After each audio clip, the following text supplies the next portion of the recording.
Lakes 101.5, it's time for today's good news story of the day, brought to you by Northeast Delta Dental. I have local author, Dr. Beth. You may know her from Behavioral Bootcamp. She has a new book called Ease the Pain in the Classroom, A Guide to Safety Regulation. So tell me about this book that you wrote. I wrote this book really to help support educators because there's such a high burnout rate for educators right now. 56% of educators, according to the National Education Association, are actually planning to leave the field of education before they had originally anticipated. And a lot of this is just due to burnout in the intensity of behaviors that have come. Disruptive behaviors have actually increased by 55% in the last 5 years, which is staggering because what we're dealing with for disruptive behaviors is not the same things that we saw 5-10 years ago. So we really wanted to put in one place strategies and techniques that are very simple, easy to use in a classroom setting as well as one-to-one to be able to support educators so that they're able to actually get to a point where they can teach these students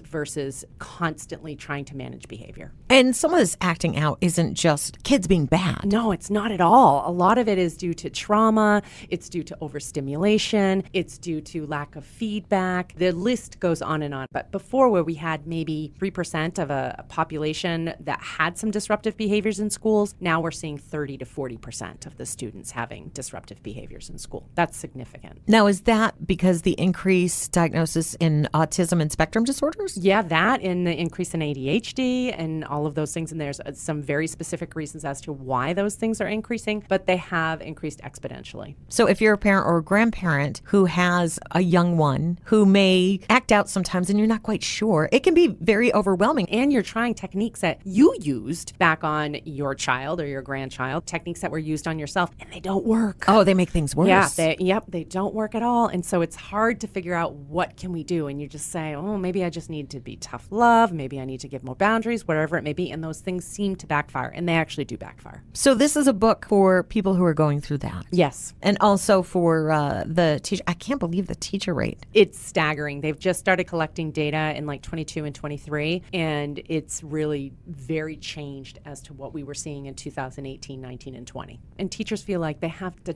know it all. They have to be a cheerleader. They have to be a therapist. They have to be a teacher. They have to be a mom. They have to do all these different things in the classroom setting. And it's really tough to stay on top of what behavioral techniques are actually going to work when you're also trying to stay on top of what academic pieces you need to do. And students are at so many varying levels now, even more so than they were 10 years ago. So where can people find out more about your services and about your new book, Ease the Pain in the Classroom, A Guide to Safety Regulation? The easiest place to go is our website, thebehaviorbootcamp.com. Well, that's today's good news story of the day. You got a good news story? Email it to me, Heather, at lakes1015.com.